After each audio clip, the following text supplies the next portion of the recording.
सबसे पहले आप लोगों को मेरा प्यार भरा सलाम। कारण क्या है कि अब मुसलमानों को नौकरियां नहीं दी जाती। क्यों नहीं मिल रही है नौकरियां इन्हें? क्या भाजपा की सरकार है इसीलिए नहीं मिल पाती मुसलमानों को नौकरियां? सच जानना है तो आप मेरे वीडियो को आखिरी तक देखें। उससे पहले इस चैनल को सब्सक्राइब, लाइक और बेल आइकन पर क्लिक करें ताकि हर वीडियो की नोटिफिकेशन आप तक सबसे पहले पहुंचे। हम बताना चाहते हैं कि क्यों मुसलमानों को दिन प्रतिदिन नौकरियां कम मिल पा रही है, क्यों मुसलमानों को बेरोजगार और भूखमरी की समस्या हो रही है, मुसलमान के बच्चे ज़्यादा मजदूर के रूप में दिख रहे हैं, क्यों, आखिर कारण क्या है, आखिर वजह क्या है। वजह जानने से पहले आपको भारत के मुस्लिम शेरों के शेर बब्बर शेर से मिलाते हैं। इन्हें आप गौर से देखिएगा। पहला, जुनैद अहमद। यूपीएससी में इन्होंने 3 रैंक लाया पूरे भारत में, जो सबसे बड़ी नौकरी है। खबरों में बने रहने के लिए बेल आइकॉन दबाइए और एबीपी न्यूज को सब्सक्राइब कीजिए। यूपीएससी ने सिविल सर्विसेज 2018 के नतीजे जारी कर दिए हैं और इस वक्त मेरे साथ तीसरी रैंक हासिल करने वाले जुनैद अहमद मौजूद हैं। आइए उनसे बात करते हैं। सबसे पहले तो आपको एबीपी न्यूज की तरफ से बहुत बहुत बधाई। Thank you ma'am. जुनैद, आपका 5वां अटेम्प्ट है, आपने बताया, तो आप आईआरएस जो है वो ऑलरेडी क्लियर कर चुके थे, फिर भी एक तमन्ना दिल में रह गई थी कि आईएएस ही बनना है। हाँ, आप देखिए, अगर तो सबसे ज़्यादा कनेक्ट जो रहता है लोगों के साथ वो आईएएस का ही रहता है। रेवेन्यू सर्विस भी बहुत अच्छी जॉब है, टैक्सेशन में आप बहुत कुछ कर सकते हैं, लेकिन आप डायरेक्ट कनेक्ट जो लोगों के साथ होता है वो आईएएस में ही होता है। और हर एक कुछ होता है कि वो लोगों को जितना ज़्यादा हो सके हेल्प कर सके, उनकी सर्विस कर सके, वही आईएएस का एक सबसे ज़्यादा चार्म होता है, अट्रैक्शन होता है।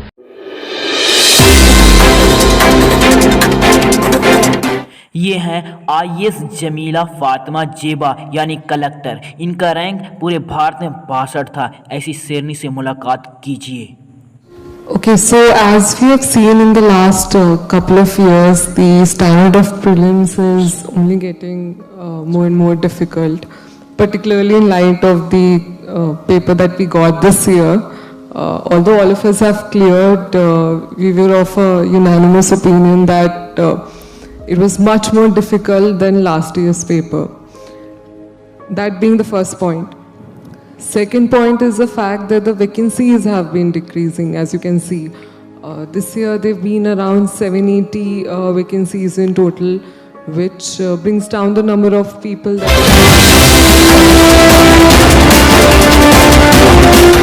आलम जो पहले वजीर थे अब राजा बन गए।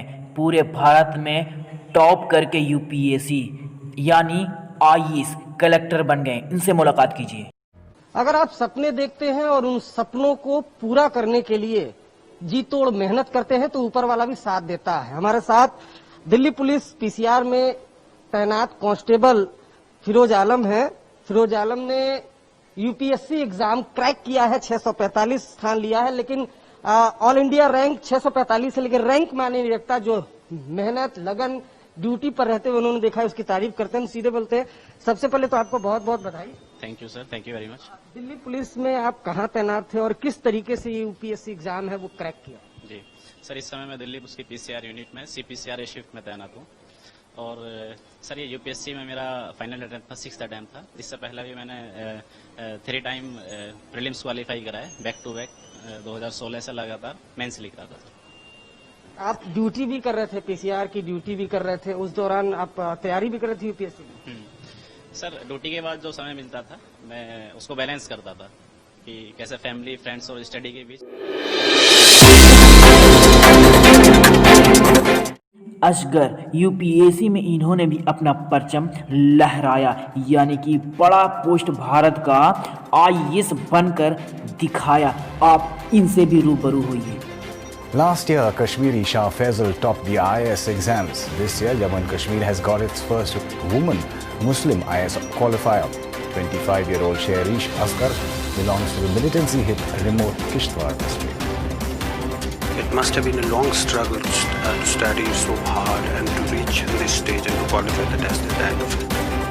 I think the whole process of studying and qualifying any examination because it is an all-India competition, requires a lot of hard work.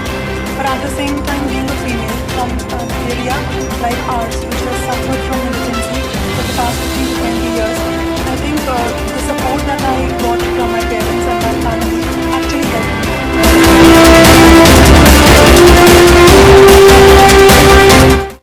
Saifi, इन्हें कौन नहीं जानता, ये तो चेतक से भी तेज निकले।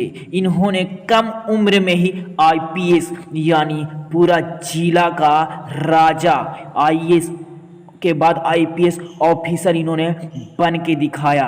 बहुत मुसीबत का सामना करते हुए भी आप भी इनसे रूबरू हुए अगर इन्हें नहीं देखे हैं तो।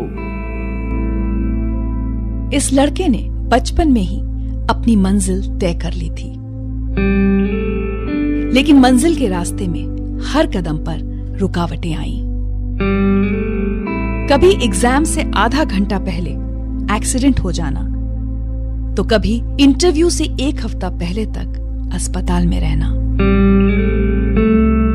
लेकिन इस लड़के ने हार नहीं मानी और नतीजा ये हुआ कि गुजरात के कनोदर गांव के एक इलेक्ट्रिशियन पिता और घर खर्च चलाने के लिए रोटियां बनाने वाली मां के बेटे सफिन ने यूपीएससी और स्टेट कमीशन के इम्तिहान पहली कोशिश में ही पास कर लिए।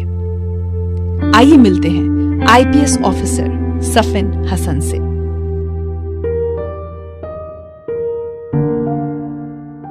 सफीन, आपके लिए यूपीएससी कितना बड़ा सपना था?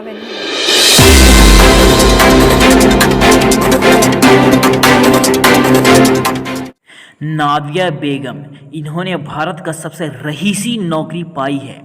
250 रैंक लाकर भारत में टॉप करके दिखाई है। आप इन्हीं अस्सलाम वालेकुम नाजरीन, आप देख रहे हो कश्मीर क्राउन, आपके साथ मैं हूं इरफान मलिक स्पेशल रिपोर्ट लेकर। नाजरीन, आपको पता होगा कल यूपीएससी की तरफ से रिजल्ट जो है वो मंजर आम पर आया, जिसमें कुपवारा के 2 एस्पायरेंट्स, कुपवारा के 2 नौजवानों ने अपना लोहा बनवा लिया और 2 जो एस्पायरेंट्स है वो क्वालिफाई हो गए, जिसमें एक आफ्ताब रसूल मलिक जिसका ताल्लुक त्रेहगाम कुपवारा से है, और एक बच्ची हमारे ही ज़िले से जिसका नाम नादिया बेग है जो रमहाल विलगाम से ताल्लुक़ रखती हैं। तो इस वक्त ये आपने बहुत सारे इंटरव्यूज़ कल से देखे होंगे नादिया जी के, तो ये इंटरव्यू जो है थोड़ा सा खास होने वाला है, क्योंकि ये उन लोगों के लिए जो आईएएस करना चाहते हैं या इसमें दिलचस्पी रखते हैं। ये ज़्यादातर मोटिवेशनल होने जा रहा है, जैसा कि आपने टेक लाइन पर देखा भी होगा। तो इनसे बात करेंगे। तो नादिया जी, आपका बहुत बहुत शुक्रिया, आपने अपना कीमती टाइम दिया।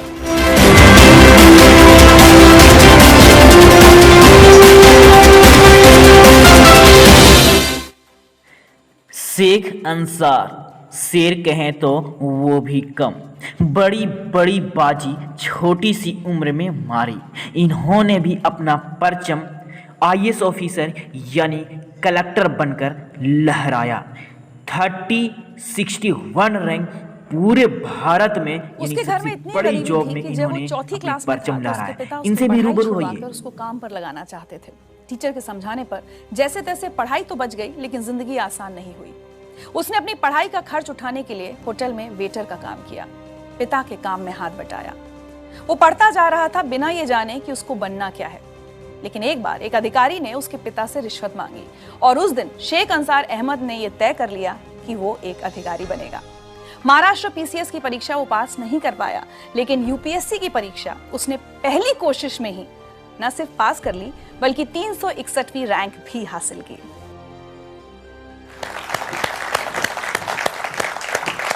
बहुत बहुत बहुत स्वागत है आपका जिंदगी लाइव में।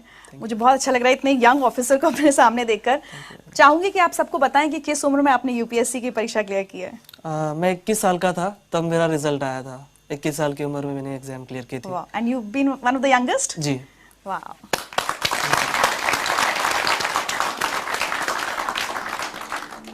बहुत गरीबी के दिन देखे हैं बचपन में? जी हाँ, बिल्कुल।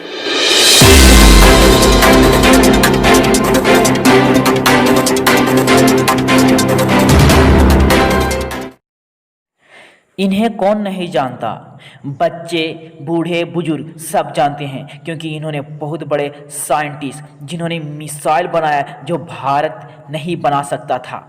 अमेरिका भी इनकी काबिलियत को देखकर डरने लगा। इन्होंने राष्ट्रपति बने, ये गरीब थे, पेपर बेचते थे। इनकी सारी जीवनी हर कोई जानता है। इन्होंने यानी कि बहुत बड़ा मंजिल हासिल कर लिया। आप एक बार इन्हें फिर से देख लें।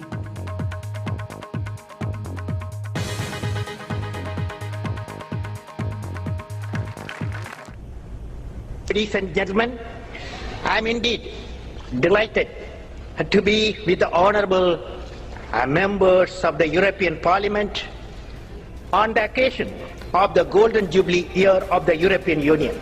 I am reminded of the dream of an Indian poet, Kaniyan Pungundranar, who articulated in 3000 years back in Tamil classic Purananur. He says, Yadum Ure Yavarum Keli, which means I am a world citizen.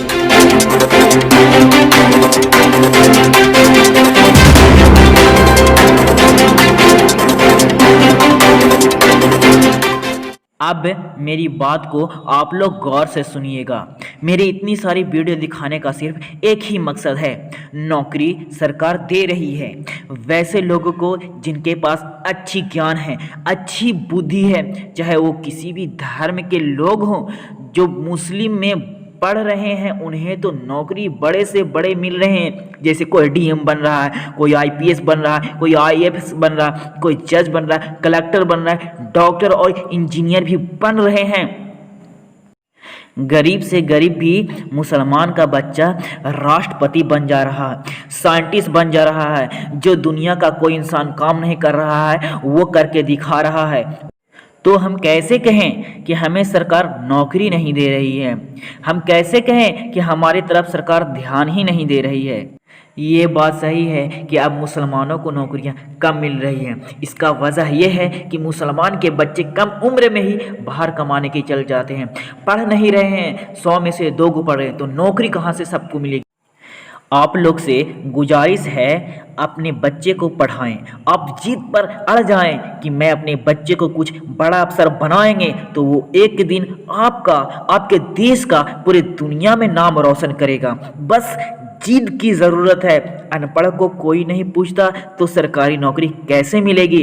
ये मत देखिए कि आसपास में मुस्लिम के बच्चे पढ़ रहे हैं कि नहीं। 100 में से तो 2 ही बच्चे पढ़ते हैं, बाकी सब गांजा, ताड़ी, दारू, सिगरेट सब पीते हैं। तो उन्हें नौकरी कैसे मिलेगी? हम कैसे सरकार को बदनाम करें? अपने अंदर कमियों को ढूंढें, अपने अंदर कमियों को दूर करें, अपने बच्चे को ज़्यादा से ज़्यादा तालीम दें, अच्छे अच्छे मुकाम तक पहुँचाएँ।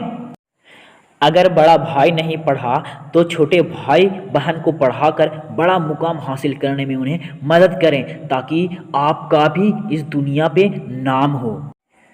अगर आप आज दुख उठाकर अपने बच्चे को पढ़ाते हैं, अपने भाई को पढ़ाते हैं, तो कल उससे बड़ा सुख मिलेगा और आपको भी दुख दूर होगा।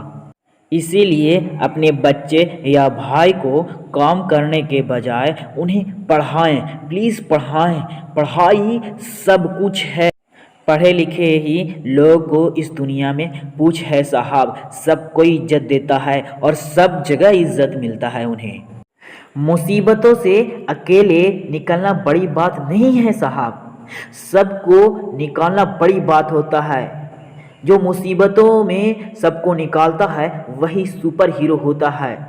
इसीलिए आपसे एक विनती है कि इस वीडियो को अपने पूरे सदस्य को दिखाएं, ताकि आपके घर में भी डीएम, इंजीनियर, डॉक्टर, जज, कलेक्टर, राष्ट्रपति, साइंटिस्ट सब कुछ बने। पूरे मुसलमान के पास ये शेयर करें, ताकि मुस्लिम का एक भी बच्चा अनपढ़ ना रहे, भूख मरी की सामना ना करें। आप उनकी मदद करें। आप उन्हें मोरल डॉल करने के बजाय उन्हें पढ़ाई लिखाई के लिए समझाएं, ताकि एक दिन अगर वो बड़ा अफसर बन जाता है तो आपका भी नाम ले। मैंने इस वीडियो को बनाने में